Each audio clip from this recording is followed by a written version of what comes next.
uma das nascentes do Rio Jordão. Vocês já subiram até aquele maciço rochoso ali no alto, onde os nichos e os altares do deus Pan podem ser percebidos. Já receberam a explicação de que o nome é Pan, mas ficou com B porque os árabes não pronunciam bem o P, então virou Banias. Mas é um lugar de culto antigo ao deus Pan. Sobre o deus Pan, a gente tem representações deles em culturas variadas da região do Oriente Médio. Inclusive, lá na Turquia nós vimos, na Grécia de passagem, uma divindade com multifacetamentos. Segunda coisa, essa região também é a região onde uma das tribos de Israel se assentou, a tribo de Dan, que fez 2 assentamentos. Um assentamento dela ficou aqui no norte e um outro assentamento dela ficou ao sul. E se diz no livro de Josué, no livro de Juízes e Josué, mas mais especificamente no livro de Josué, que a tribo de Dan, como algumas outras tribos de Israel, não logrou expulsar de todo os habitantes da terra, antes sujeitou-os a trabalhos forçados e conviveu com eles. Foi um convívio extremamente sincrético, porque essa região sempre foi um lugar de nichos, de adoração, de deuses diversos e variados. De modo que quando vocês lerem agora lá em Josué e virem no iniciozinho do livro de Juízes a descrição de que a tribo de Dan não conseguiu de todo expulsar os moradores da terra na parte que lhe tocava, esta parte é aqui, e o convívio da tribo de Dan com a multiplicidade do panteão local se estabeleceu, como o livro de Juízes diz, o que foi laço e armadilha para eles, não somente para eles, mas para todas as tribos que mantiveram esse tipo de relacionamento sincrético na antiguidade. A outra coisa introdutória, antes do que eu vou pregar, isso aqui não é o que eu vou pregar para vocês, são só informações suplementares, é que, por exemplo, quando a gente lê alguns salmos da Bíblia, eles dizem respeito a este lugar aqui. Hoje a gente está vendo essa quantidade enorme de água passando por aqui. Eu já estive em ocasiões aqui em que isso nunca esteve seco em nenhuma das mais de 30 e tantas vezes que eu estive no lugar, e aqui neste lugar certamente eu já estive mais de 45 ou 50 vezes, porque muitas vezes eu estava em Israel e voltava aqui 2, 3 vezes para gravar, de modo que eu tenho uma relação com o lugar que é muito maior do que a quantidade de vezes que eu já vim a Israel. Em alguns lugares você visita sempre que vem, outros lugares estando você visita mais de uma vez. É o caso da relação que eu tenho aqui. Nunca o vi seco, mas poucas vezes o vi tão cheio como ele está agora. O que isso tem a ver com os salmos? Por exemplo, Salmo 133, nunca mais vocês vão esquecer o Salmo 133 a partir de agora. Quando a leitura diz, como é bom e agradável viverem unidos os irmãos, vai fazendo descrições e pega uma analogia geográfica. Que analogia é essa? Diz que esse convívio dos diferentes, mas que trocam relacionamento, amor, carinho, ajuda, solidariedade e informação, é semelhante ao orvalho do Monte Hermon, que no caminho para cá vocês viram que ele está todo coberto de neve, que se derrama sobre os montes de Sião, lá em Jerusalém, que são sempre secos. De modo que este país depende fundamentalmente do que acontece aqui no norte. O sul seco e o país inteiro dependem do orvalhar do Hermon, da quantidade de água e de umidade que se adensa na montanha lá em cima, de modo que quanto mais umidade o Hermon aglutine num determinado inverno, melhor será o ano para a lavoura, para a água. O Rio Jordão se adensa, o Mar da Galileia sobe até o Mar Morto, fica mais elevado, especialmente numa época como esta, quando ele está secando gritantemente. Um inverno como esse sobe o nível de todas as coisas. E o Jordão, a palavra Jordão significa aquele que desce, porque é uma descida. Nós estamos aqui no alto, ele nasce no alto. E ele vai descendo até o que se chama de o nível do mar mais baixo da terra, que é o Mar Morto. Então o nome do rio conta a história topográfica da viagem dele. Ele faz uma descida. Então quando lerem o Salmo 133, o aplicativo é existencial, mas a analogia inicial dele começa com o orvalho do Hermon que se derrama sobre o monte de Sião. Ou seja, existem coisas que você tem que eu preciso. E existem coisas que eu tenho e que te dão um significado. Sião é pequenininho, mas tem um significado muito maior na consciência e no inconsciente coletivo de Israel e do mundo inteiro do que o Monte Hermon. Agora, sem o orvalho do Hermon, não há vida em Sião. De modo que se o Sião significa o Hermon, é o Hermon que alimenta Sião. E assim uns com os outros. Tem uns que trazem significados mais intensos historicamente. Ao mesmo tempo, sem a presença daqueles que possam alimentá-los, eles mesmos não iriam a lugar nenhum. É uma troca permanente. Esse é o espírito do Salmo, eu não vou pregar sobre ele. O segundo Salmo, que vale a pena a gente recordar aqui, é o Salmo 42, que nos conta uma história do sul e uma história do norte. O salmista diz: assim como a corça suspira pelas correntes das águas, assim por ti, ó Deus, suspira minha alma. Aí ele usa duas imagens. A primeira é a da corça, que você não encontra aqui. Você encontra lá no sul, em Gede, na região desértica do sul de Israel, muitas corças, muitas cabras montezinhas. Lá é a habitação dela. Aqui é a habitação dos arganazes. Tem muito arganaz por aqui. Quem tiver sorte vai acabar vendo-os. Um animal que está sempre enrustido nos cantinhos, olhando de um lado para o outro, grandão, uma capivara local. Pois bem, quando se diz das corças suspirando, bramindo pelas correntes das águas lá no sul, ele está falando de algo que existia naqueles dias e que existe até hoje, porque o habitat daquele animal é naquela região, sem muita umidade. E no Engedi tem algumas correntes de água, algumas quedas d'água, algumas cachoeiras. Ele está dizendo: a minha alma está como uma corça sôfrega, procurando água para beber em Deus. Deus é a minha fonte. Aí ele muda do sul para o norte. Aí de repente ele fala da mesma angústia, da mesma sofreguidão dele, associada a essa região. Ele diz que eu te busco, Senhor, nas nascentes do Jordão. Então está aqui, nós estamos nas nascentes do Jordão. E é onde ele diz: um abismo chama outro abismo ao fragor das tuas catadupas. O lugar, para melhor ilustrar o que ele está dizendo, não é este. É aqui dentro do Parque Nacional, aonde existem cachoeiras sobre cachoeiras, quedas d'água sobre quedas d'água. Lá no sul, ele ia andando, ele viu uma corça resfolegante, ele disse: Senhor, eu estou assim. Aqui no norte, ele estava caminhando, deve ter chegado perto de uma queda d'água e saiu, ó, pá, pá, pá, pá, e um abismo chama outro abismo, e lá no fim o revolver da água ao fragor das tuas catadupas.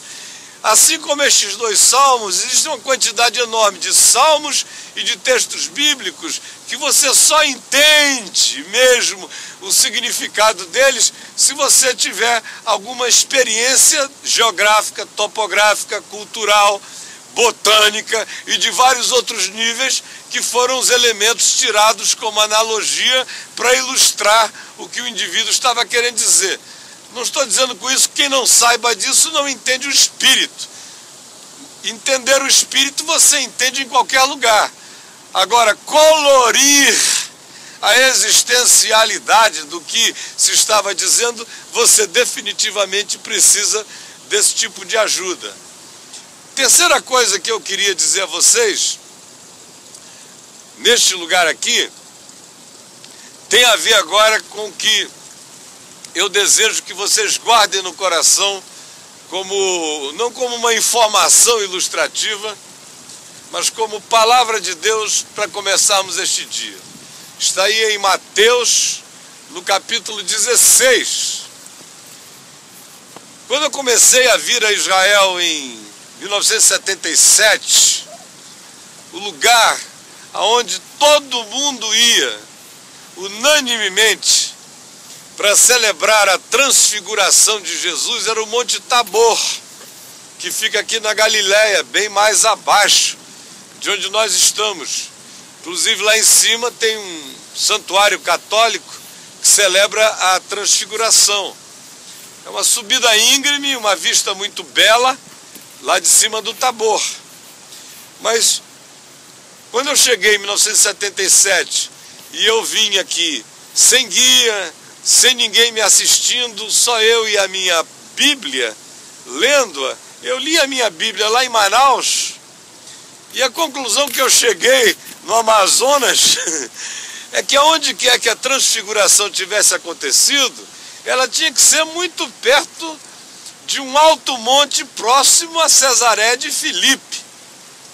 Ora, nós estamos na Cesaré de Filipe, Cesareia Filipai. Ontem nós visitamos a Cesareia Marítima, uma obra grandiosa de Herodes para adular a Roma, com todas as belezas e concepções arquitetônicas que o mundo antigo pudesse prover. E aqui foi feita por Herodes Filipe, que não é Herodes um grande, há tantos Herodes que eu não vou nem perder tempo tentando defini-los para vocês. Se vocês chegarem ali, vocês vão encontrar uma genealogia dos Herodes. É Herodes para todo lado, é um negócio que só um programa de computador para caber tanto Herodes. Basta saber que é um dos caras, um desses Herodes, que resolveu fazer essa homenagem, esse culto também a César, e incluiu seu próprio nome no processo. Lá era Cesareia Marítima, aqui é a Cesareia de Filipe, Cesareia Filipai, e ele faz essa homenagem a César e se inclui, ele é o Herodes Filipe. De modo que o lugar era romano nos dias de Jesus. Era um lugar totalmente cheio de tudo que Roma gostava. A gente já aprendeu o que Roma gostava.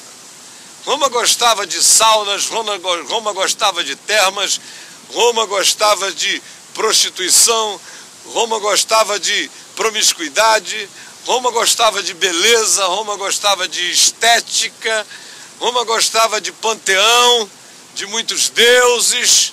Roma era Roma em qualquer lugar. Quem quer que quisesse agradar Roma tinha que fazer algo com aquele espírito que vocês minimamente perceberam durante as ruínas que viram na Turquia, em Éfeso, em Pérgamo, em Laodiceia, ou as que viram em Corinto, na Grécia, ou as que viram mesmo em Atenas, que precede a Roma, mas Roma se encantou tanto com Atenas que foi fazendo absorção daquilo que lá encontrou, de modo que o que a gente tem aqui é uma Rominha, vamos assim dizer, é uma Roma DF, do norte de Israel.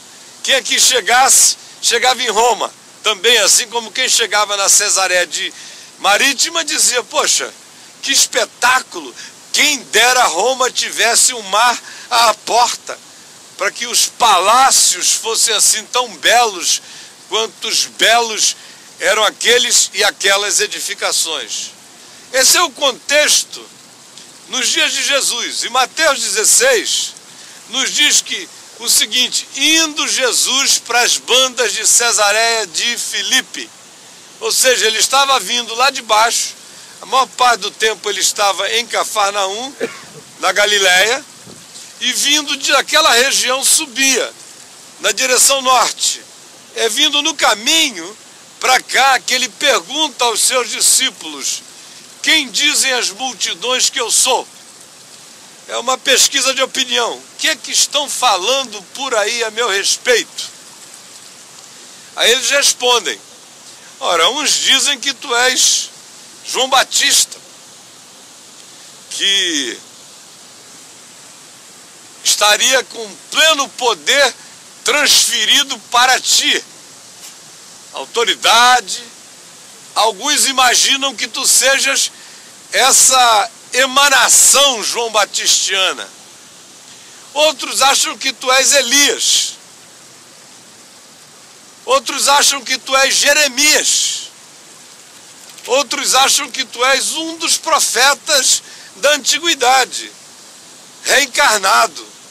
Assim dizendo, estavam advogando reencarnações, emanações, coisa do gênero, porque o povo sempre teve, isso é bom dizer, o povo sempre teve uma ideia reencarnacionista na mente. Por isto, quase todos os deuses e cultos que propunham e traziam propostas reencarnacionistas vingavam no meio da população de Israel. Daí há tantos enfrentamentos no Velho Testamento a respeito da mediunidade e a respeito da reencarnação, que eram coisas sobre as quais Deus falava diretamente com os profetas, dizendo: não é assim. Mas a natureza pagã sempre encontrou, tanto na mediunidade quanto na reencarnação, respostas simples para as questões que surgiam nos seus próprios corações acerca do significado da vida, ou quando alguém partia, ou na necessidade de uma orientação, se procurava ou o oráculo ou se invocava um morto que, se cresce, podia ter uma ligação afetiva com quem invocava, um interesse particular em ajudá-lo. Por isso a resposta que Jesus obtém vem carregada dessa natureza. João Batista, Elias, Jeremias ou um dos profetas. Aí Jesus disse: vós, quem dizeis que eu sou? E eles disseram, Pedro disse, tomando a palavra: tu és o Cristo, o Filho do Deus vivo.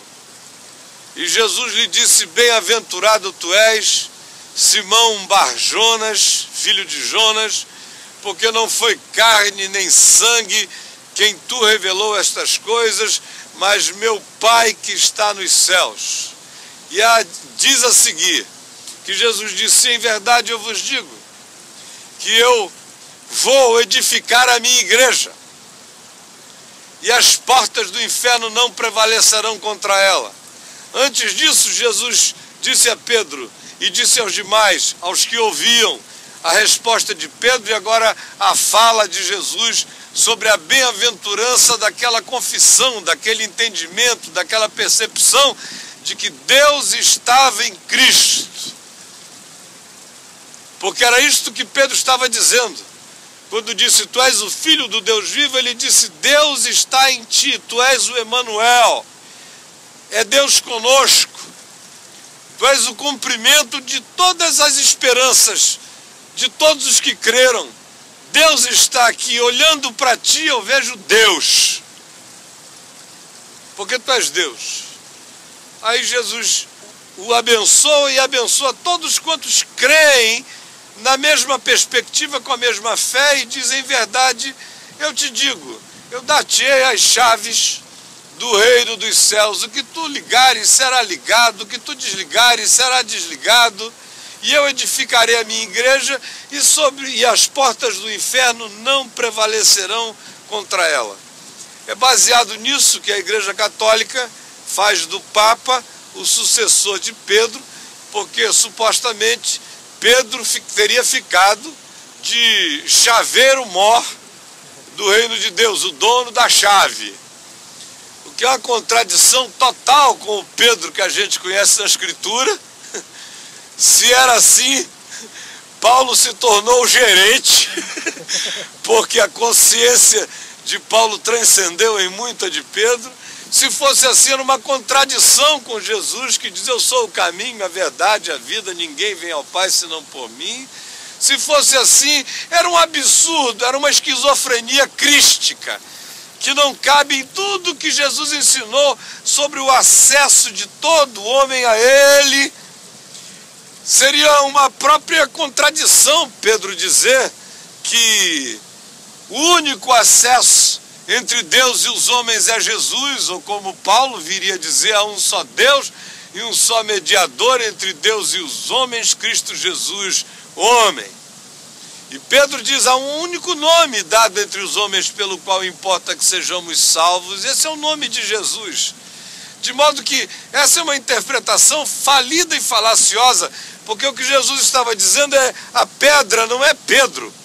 A palavra Pedro não significa pedra. Cefas significa fragmento de pedra. Pedra lascada, não é a rocha. A rocha é uma só. E Jesus disse que Ele é a rocha. Está aqui a rocha. A rocha é Jesus. É a pedra da esquina. Os apóstolos disseram: nós todos estamos sendo edificados no fundamento dos apóstolos e dos profetas, que tem como Jesus a pedra de esquina. Qualquer coisa tem que ser angulada por Ele. O que sair desse prumo perdeu o significado. É por aqui que se mede tudo. Ele é a pedra hermenêutica para a interpretação de todas as coisas. É a pedra não filosofal. É a pedra absolutamente revelacional, a partir da qual tudo se mede. É disso que ele está falando. E isso faz sentido com todo o espírito da Escritura. A partir dali, Jesus começa a dizer a eles como seria importante ir a Jerusalém depois, vir a ser morto, porque antes ele seria maltratado, julgado. O não entendimento ou a deliberação de não entendê-lo levá-lo-ia à cruz. E quando ele fala em morte de cruz, Pedro, que tinha acabado de trazer aquela palavra tão extraordinária, e que tinha ouvido Jesus dizer: bem-aventurado tu és, Pedro, porque não foi carne, não foi elucubração, não foi filosofia quem te revelou essa coisa, mas foi meu Pai que está nos céus, porque tu de ti mesmo não poderias compreender isso. Só um louco iria dizer, olhando para o outro homem: tu és Deus, Ricardo. Tu és Deus. Ainda mais para um judeu que tinha isso muito bem assentado na mente, que Deus é Deus, transcendente, infinito, pessoal, para além do homem, para além de tudo. Chegar alguém e olhar para outro da mesma altura, que fazia xixi atrás da árvore com ele: chega aqui, Pedro. Espere aí que eu vou entrar no matinho ali e volto já. Estão pensando que a santa bunda do Senhor não fazia tudo que você faz toda manhã, meu irmão? É humano, demasiadamente humano, lindamente humano, divinamente humano. Aí chega ele e diz: tu és Deus. Pedro diz: não foi carne nem foi sangue. Isso a gente só entende se a loucura se abater em nós. Se uma revelação de Deus nos chegar ao coração. Do contrário, é contra todo sentido humano fazer essa viagem inversa. Pedro então estava muito cheio de si, de repente. Falou: puxa vida, ainda tem uma chave. Será que é minha mesmo? E eu acabei de dizer um negócio que ninguém nunca disse. Aí Jesus disse, agora importa ir a Jerusalém, sofrer e morrer. Aí ele toma a palavra de novo. De modo nenhum, Senhor, eu permitirei que isto aconteça contigo. Cara, olha só, como que de receptor de uma revelação, o sujeito vira pastor imediatamente logo depois. Vira teólogo. É uma coisa séria essa desgraça humana, essa doença. Deus não pode falar com o sujeito que ele escreve um tratado. Ele agora diz para Deus, de modo nenhum, Senhor, permitirei que isso te aconteça. Afinal de contas sou eu, Pedrão das Candangas, está aqui, o bem-aventurado filho de Jonas. Eu vou deixar um negócio desse acontecer? De modo nenhum. Aí no ato contínuo, vejam como entre um bem-aventurado tu és e, de repente, o indivíduo ouvir arreda Satanás, são alguns passos de distância. Bem-aventurado tu és. Aí tu em 2 segundos surtas. Surtas. Porque recebeu uma revelação e pensa que foi carne e sangue. Jesus disse, não veio de ti, da tua cabeça não nasce essas coisas. Tu és broxa para a revelação. Todos nós temos uma mente broxa para discernir o infinito. Impotentes. Se alguma coisa se levantar na consciência, saibam, foi Deus. Não foste tu. Não te animes, não há viagra espiritual para isto. Ou Deus derrama, ou não acontece nada. Mas Pedro achou, apesar de Jesus dizer, não veio de ti, veio do meu Pai, na hora que ele disse, agora tem um outro passo, nós vamos para Jerusalém e lá vai acontecer a cruz. Aí ele disse, de modo nenhum, não permitirei, e Jesus disse, arreda Satanás. Fica para trás de mim, diabo. E era Pedro. Vejam como o processo de endiabramento de uma mente pode ser instantâneo. Você pode acabar de dizer a coisa mais linda do mundo, de se deixar veicular e instrumentalizar na direção do que seja mais sublime. Mas se você, por um momento, por um segundo, por um instante, achar que isso procede de você, você se endiabra, não porque ficou possesso, mas porque passa a pensar com categorias ufanísticas luciferianas, como se isso procedesse de você. Passa para mim, de trás de mim, vai para trás de mim, Satanás, é o que diz Jesus. E aí, porque tu não cogitas das coisas de Deus e sim das coisas do homem. Essa é a diferença fundamental entre revelação e cogitação humana. Revelação eu tenho aqui na Escritura. E dentro dessa Escritura me sobrou a revelação que Jesus disse que nela continua válida. Porque existem muitas coisas passadas que estão aqui guardadas na Bíblia que já não me servem mais. Perderam o seu significado por completo, porque em Jesus ela se cumpriu. Ontem eu estava ouvindo aquela entrevista do Malafaia com a Marília Gabriela, e ele estava lá, só falava na Bíblia, na Bíblia, na Bíblia, na Bíblia, na Bíblia, porque eu creio na Bíblia. Não, ele é um vendedor de Bíblia. Sem esse livro ele não ganha milhões. Então ele tem que falar que crê de capa a capa. Agora, vamos ser honestos. Ninguém aqui crê na Bíblia de capa a capa. Porque se eu cresce na Bíblia de capa a capa, todas as adúlteras e adúlteros teriam que ser apedrejados. Se eu cresce na Bíblia de capa a capa, todo gay teria que ser pendurado numa estaca. Se eu cresce na Bíblia de capa a capa, todo filho desobediente tinha que ficar pendurado no madeiro para os bichos e os corvos virem lhe comer os olhos vivos.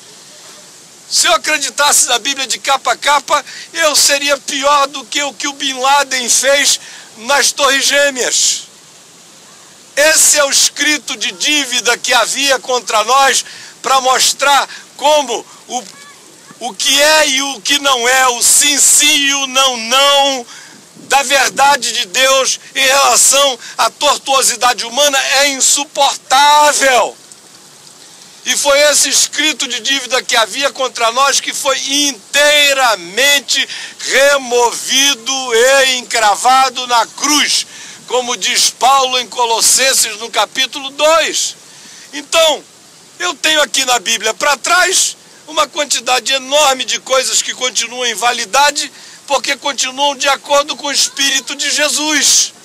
E uma quantidade enorme de coisas que são só registros históricos, porque a cruz as matou, as rasgou e as cancelou.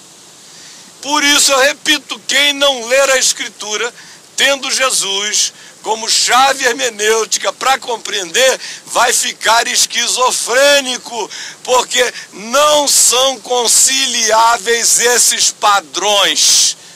Você tem que decidir se você crê que Jesus é o Filho de Deus ou se você crê que você adora um livro. Eu não adoro um livro. O Verbo se fez carne em Cristo. O que cabe em Jesus fica. O que não cabe em Jesus saiu. Não é mais para mim. Essa foi a luta de Paulo. Foi por isso que ele foi apedrejado o tempo todo. Era por esta convicção que gente me ouvindo daqui a pouco ali na VIVTV vai me chamar de herege. Eu sou herege junto com Jesus, junto com Paulo e junto com Pedro quando não vacilava. Quando não vacilava. Porque às vezes ele fazia o tal do moonwalking, né? Que a gente já viu como é que o bichinho ia. Então, aqui está o choque entre a revelação de Deus e a cogitação humana. E nós somos dados a uma cogitação desgraçada. A gente mal pode ter tido um primeiro amparo da revelação, a gente já quer fazer voos de independência, achando que a nossa mente é que pode produzir, nós é que com o nosso pensar vamos chegar a tais conclusões. Nunca foi assim, porque Jesus disse: graças te dou, ó Pai, Senhor do céu e da terra, porque ocultaste estas coisas aos sábios e entendidos e as revelaste aos pequeninos. Sim, ó Pai, porque assim foi do teu agrado. Ninguém conhece o Pai senão o Filho, ninguém conhece o Filho senão o Pai, e aquele a quem o Pai o quiser revelar. Se o Pai não revelar, você ouve a informação do Evangelho, você se torna teólogo e não internalizou a consciência real do significado, que é o que gera a paixão da entrega, o abandono e a coragem de botar o pé insofismavelmente e andar sem medo nele, e sem retrocesso e sem volta jamais. Agora olha só, aí se diz que 6 dias depois de ditas essas palavras, aqui em Cesareia, Jesus subiu com eles a um alto monte, que é o mais alto monte da terra de Israel. Está todo coberto de neve lá em cima, uma visão linda. Subiu com eles a um alto monte, o Monte Hermon. Ele vai subindo, subindo, depois a gente iria de carro, depois pegaria um teleférico até chegar lá no topo. E é um lugar também significativo para a mentalidade judaica daqueles dias, porque, como vocês sabem, no período chamado intertestamental, ou seja, entre Malaquias no Velho Testamento e Marcos, que é o primeiro dos evangelhos históricos, não na sequência do arranjo bíblico, mas na cronologia histórica, nesse período, ou entre a última fala de Malaquias e o aparecimento de Jesus pregando e João Batista dizendo: eis o Cordeiro de Deus que tira o pecado do mundo, desse ato surgiram muitos livros, e um desses livros foi o livro de Enoque, E o livro de Enoque, que, como eu já disse em outro lugar nessa viagem, foi bastante levado a sério pelo irmão de Jesus, Judas, que escreveu uma epístola que está aqui no Novo Testamento, que cita literalmente Enoque, foi levado a sério por Pedro, cuja segunda epístola é toda ela baseada na estrutura da história do livro de Enoque. Foi levado a sério por Paulo, como eu já disse, que, dentre outras coisas, descreve uma cosmologia de layers, de níveis, de camadas dimensionais, exatamente de acordo com o livro de Enoque, que diz que o paraíso estaria na terceira dimensão, não o paraíso absoluto, não a plenitude absoluta, mas aquele paraíso para o qual Paulo disse que foi levado, se no corpo ou fora do corpo ele não sabia. É uma descrição do livro de Enoque, como lá em Corinto. Quando eu falei das prostitutas cultuais da Acro Corinto, que desciam, que Paulo mandou botar o véu das mulheres como uma simbolização de que elas estavam sob a autoridade do marido, elas não eram como as prostitutas locais, usarem a exousia. Há um versículo de Paulo lá que diz que façam isso por causa dos anjos. Já prestaram atenção nisso? Por causa dos anjos.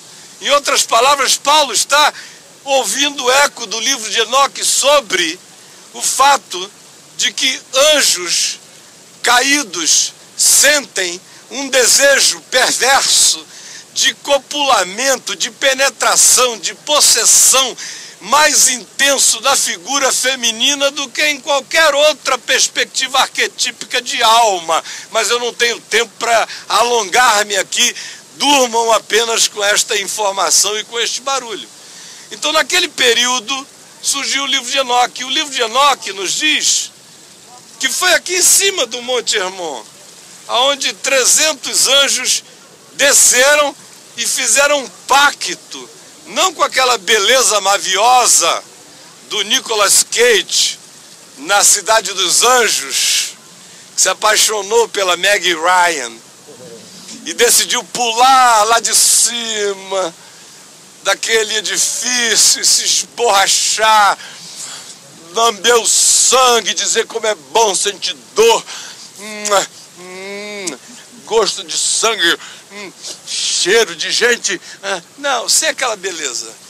Se reuniram em cima do Monte Hermon e fizeram um pacto de distanciamento deliberado de Deus, na direção de andarem e possuírem as filhas dos homens, gerando para si uma prole, já que entre eles não se reproduziam, mas olhando para os humanos, a reprodução humana lhes era absolutamente fascinante. Por isso Pedro diz, deixaram a sua dimensão, deixaram o seu domicílio e seguiram após uma outra carne, fazendo alusão àquele episódio do livro de Enoque. E também a Gênesis 6, como eu já me referi anteriormente a vocês. Então este lugar está carregado dessa aura toda. Tudo que eu estou dizendo aqui, ainda que superficialmente, é para tentar criar uma arquitetura no imaginário, uma carga, uma percepção, uma impressão de como os homens antigos de 2000 anos atrás sentiam este lugar. Agora vejam como Jesus é. Ele vem e se transfigura aqui, onde, de acordo com o livro de Enoque, os 300 anjos fizeram o pacto da invasão, da penetração nos seres humanos, na criação de um híbrido humano e na penetração de todas as criaturas que eles pudessem penetrar, na perspectiva de alterar-lhes o projeto original na natureza. Por tal desgraça que se diz que homens e natureza se corromperam tanto que veio o dilúvio, como um cataclismo que só poderia ser explicado por um acontecimento absolutamente esmagador, mais do que a gente possa imaginar. É uma invasão de aliens na Terra e em tudo que havia se criado. Pois bem, esse clima está presente aqui. Aí vai Jesus para o lugar onde os caras fizeram o pacto da sensualidade e da invasão genético-psíquica da raça humana e da criação como um todo, e se transfigura lá. Se Jesus fosse evangélico, ele ia dizer: aqui não, vamos desamaldiçoar este lugar, vamos dar as mãos em volta do lugar, vamos liberar o lugar, deixa eu fazer um santo xixi do leão de Judá aqui para marcar o lugar. Xó! Não, simplesmente sobe, não toma conhecimento. Ao Senhor pertence a terra e tudo que nela se contém, o mundo e os que nele habitam. Tudo é dele. E ele não pede licença para nada, ele não tem que purificar o que ele criou. Sobe e se transfigura. E eu não vou falar sobre a transfiguração, senão a gente ia passar a manhã inteira aqui. Amém. Segundo, vejam onde é que ele decide dizer: edificarei a minha igreja e as portas do inferno não prevalecerão contra ela. É em Jerusalém? É em Belém? É em Nazaré? Não. É justamente no lugar em Israel que mantinha os nichos mais antigos de adoração de deuses que não tinham sido extirpados e que estavam aí, e aonde havia, diferentemente da Cesareia Marítima, que era gloriosa, aqui havia uma pequena Roma carregada de uma quantidade muito maior de cultos e de proliferações de toda sorte de politeísmo e de sincretismo desde a antiguidade. A Cesareia Marítima era uma Brasília de beleza, era artificial. Aqui não. Havia um resíduo sobre resíduo, camadas e camadas culturais da mesma coisa, há milênios. E ele chega e diz: edificarei a minha igreja e as portas do inferno não prevalecerão contra ela. Como a igreja não tem nada a ver com a igreja, né? A igreja, entre aspas, que o cara termina até o templo, tem um culto de consagração, né? Senhor, limpa a mão desses pedreiros, que a gente não sabe o que eles andam com a mão por aí, Senhor. Ficam pegando nesse negócio assim, para fazer massa. Senhor, limpa a mão dos pedreiros, abençoa a massa. Olha lá, é tudo para todo lado, é um negócio patético. Tudo. Aí quando está terminado, bota um telhado e a porta: Senhor, bota teu anjo aqui para diabo nenhum entrar aqui, que aqui é o nosso bunker. É o nosso lugar de proteção. E aconselha os crentes: ó, não vão para lugar nenhum. Olha, a gente só visita, e crente só vê esse lugar aqui porque aqui é Israel. Porque se esse lugar aqui fosse do Egito, eles não iriam não. Como dá um trabalho para mim convencer os crentes a entrarem nas pirâmides lá no Egito, porque tem crente que diz: não, está amarrado em nome de Jesus, eu não entro. Aí eu digo: para com besteira, entra, minha filha, a tua casa é pior. Aí só tem morto, a tua casa está cheia de vivo, matando uns aos outros com a língua. Você não vai para a igreja, para o templo? Então entra na pirâmide. E o faraó não tem mais poder nenhum, mas o pastor da tua igreja ainda tem. Para com isso. Aí ele vem e decide estabelecer a igreja dele no meio da paganidade. Não é da secularidade, é da mais profunda paganidade. E diz: as portas do inferno não prevalecerão contra ela. O que deveria mudar completamente o nosso sentido e consciência do que é ser de Deus, ser discípulo, ser igreja de Deus, ser povo de Deus no mundo. Sal da terra, luz do mundo. É inserção em todas as dimensões do planeta, sem medo de nenhuma geografia, de nenhuma cultura, de nenhuma subcultura, de nada. É para entrarmos mesmo, é para penetrarmos mesmo, é para fazermos parte do todo planetário mesmo, ouvindo Jesus dizer: Pai, eu não te peço que tu os tires do mundo, e sim que tu os livres do mal. Porque o mal não está numa geografia, o mal sempre habitou e habitará o meu coração. Não é a comida que eu como, não é a bebida que eu bebo, não é a mão que eu toco. Tem gente que toca a mão de um outro assim, vai pegar e diz: Senhor Jesus, me fortalece que eu vou pegar na mão dele, Jesus, Senhor, eu vou pegar na mão dele, Senhor, me fortalece, Jesus, para eu não pegar nada dele. Aí ele vai e diz assim, para fora ele está dizendo: bom dia. Por dentro ele está dizendo: eu te repreendo em nome de Jesus.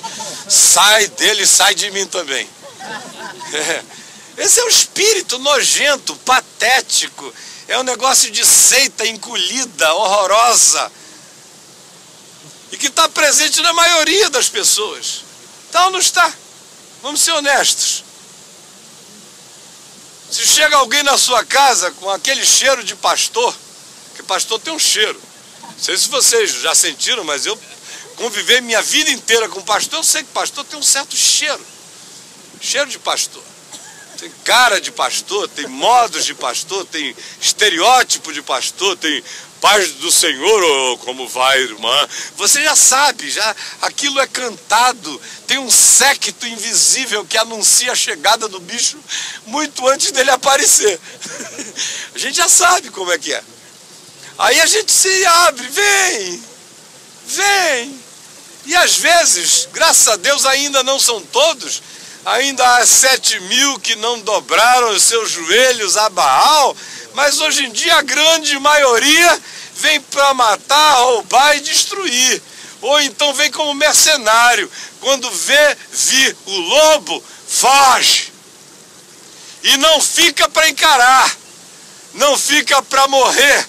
Não carrega o espírito do bom pastor, não tem coragem de dar a vida pelas ovelhas. Apenas se autopreservam.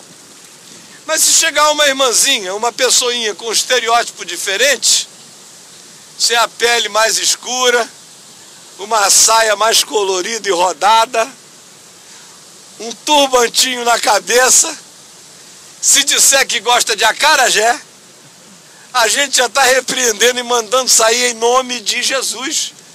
E não aperta a mão. No máximo, se tiver peito, faz imposição de mãos.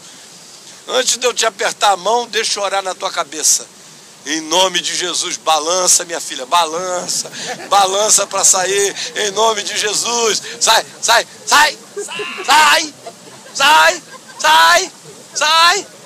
Desculpa, Gustavo. Só ilustrando a palhaçada. Ele disse: eu estou liberto agora. Se fosse uns 10 anos atrás ia ficar meio esquisito, né? Vai voltar já.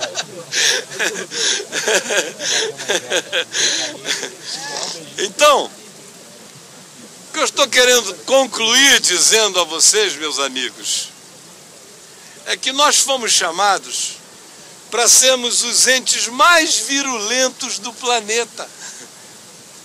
Não os escondidos, não os alienados, não os amedrontados, não os arredios, não os enceitados nesses castelos de alienação, mas ao contrário, sem que sejamos os seres das acomodações, sem que sejamos jamais camaleônicos.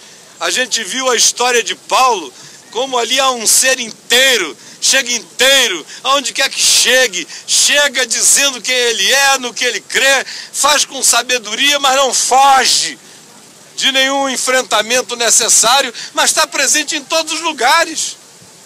Vai falar no Areópago tanto quanto entra numa sinagoga, que é um negócio muito mais satânico, muitas vezes, do que o Areópago de Atenas. Penetra em todos os ambientes, vai para a ágora, vai para o mercado, encontra as pessoas, vai no mercado, compra o que quer comer, agradece a Deus e não quer saber se dedicaram a Apolo, a Afrodite, a quem quer que seja. Ao Senhor pertence as frutas. Vamos comer com alegria. Esse espírito ou é recuperado entre nós, ou a gente vai continuar sendo apenas parte de uma seita desgraçada que infelizmente cada vez aceita mais quem tem cheque. Então somente isto, mas perdeu a virulência, perdeu a penetração, perdeu a graça da entrada, perdeu a espontaneidade de ser no mundo, perdeu a consciência de que reinar em glória em Cristo e ser conduzido em triunfo em todo lugar e ser bom perfume de Cristo Jesus não é experimentar uma prosperidade que nos torne ricos financeiramente. Não é sermos os amealhadores de poderes visíveis.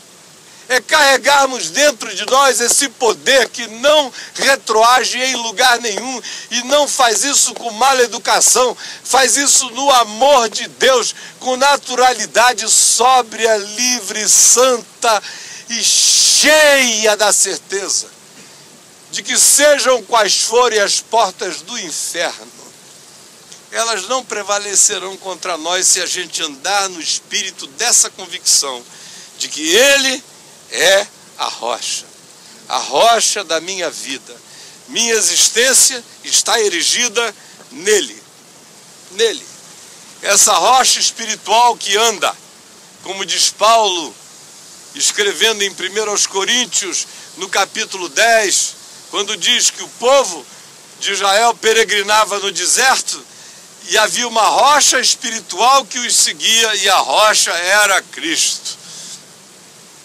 Se essa imagem podia ser usada para Israel do deserto, quanto mais para nós, a quem os dias do Emanuel, da revelação de Deus conosco já aconteceram, onde tudo já não é mais sombra, já não é mais símbolo, já não é mais arquétipo, agora já é.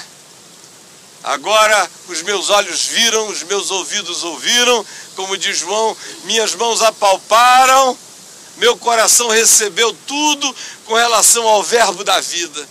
Agora que mais do que nunca, eu e você, andando nessa rocha, que será sempre o chão dos nossos pés, enquanto andarmos em fé, porque ele diz, permanecei em mim e eu permanecerei em vós outros, andando nessa consciência, eu não tenho como não andar na rocha. Se eu mantiver a fé e a consciência em Jesus, eu só ando na rocha. E o inferno não suporta a rocha. E aí eu sou um saqueador do inferno. Jesus em momento algum está dizendo, edificarei a minha igreja e vocês aguentarão os trancos do inferno. Não. O que ele está dizendo é que vocês vão meter a mão dentro do inferno. E as portas do inferno não prevalecerão contra a verdadeira igreja de Deus, contra aqueles que são discípulos dessa consciência em amor, em ousadia, em fé, porque Deus não nos deu espírito de covardia, mas de poder, de amor e de moderação. Naquela mesma entrevista a qual eu fiz alusão há pouco, ontem à noite, todo espírito que você vê é esse pretenso espírito de vamos defender a família, vamos defender isso, precisamos proteger. Proteger de nada, a gente tem que limpar o coração que está sujo, podre, cheio de ganância, cheio de maldade, cheio de sórdida ganância, de mentira, de perversidade, de estupidez, de burrice espiritual, de tal maneira que Deus levante os jumentos, que graças a Deus a Marília Gabriela ele já levantou. Está faltando uma coisa mais agressiva, porque ela diz coisa com coisa. Que Deus levante os jumentos agora para repreender a insensatez dos Balaões, que estão entregando tudo pelo prêmio de Balaque. Não amaldiçoam o Israel visível, nem institucional, mas amaldiçoam com que fazem o evangelho de Deus. Constroem um Cristo e um Deus acerca do qual a menina teve que terminar dizendo: o meu Deus, que certamente não é o seu, te perdoe. Por causa de tanto ódio, por causa de tanta expressão de uma energia de ódio. Teve uma hora que ela disse: por favor, me diga, com a sua boca, com a boca cheia, eu amo os gays. Você não precisa dizer isso não, porque eles sabem. Eu não preciso dizer isso não, porque eles sabem. Não, por favor, diga: eu amo os gays. Eu não preciso dizer isso não, porque eles sabem. Repita. É tão difícil dizer eu amo os gays. Eu amo os gays, os bandidos, os assassinos, os desgraçados. Eu amo todo mundo.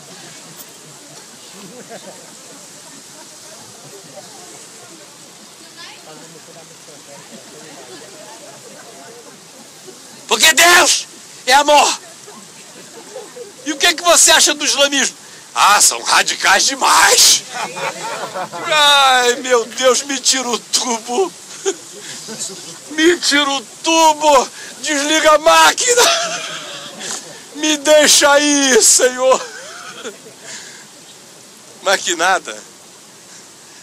Eu estou alegre, firme e forte até o último dia da minha vida. E enquanto eu viver, os acabes deste mundo que se encontrarem comigo vão dizer: chegaste outra vez, ó perturbador de Israel. Porque as portas do inferno não prevalecerão contra a igreja, em nome de Jesus. Amém. Pai nosso que estás nos céus, santificado seja o teu nome. Venha o teu reino. Seja feita a tua vontade, assim na terra como nos céus. O pão nosso de cada dia nos dá hoje. Perdoa as nossas dívidas, assim como nós perdoamos os nossos devedores. E não nos deixes cair em tentação, mas livra-nos do mal. Pois teu é o reino, o poder e a glória para sempre. Amém. Deus nos abençoe. Vamos caminhar para o banheiro e para o ônibus.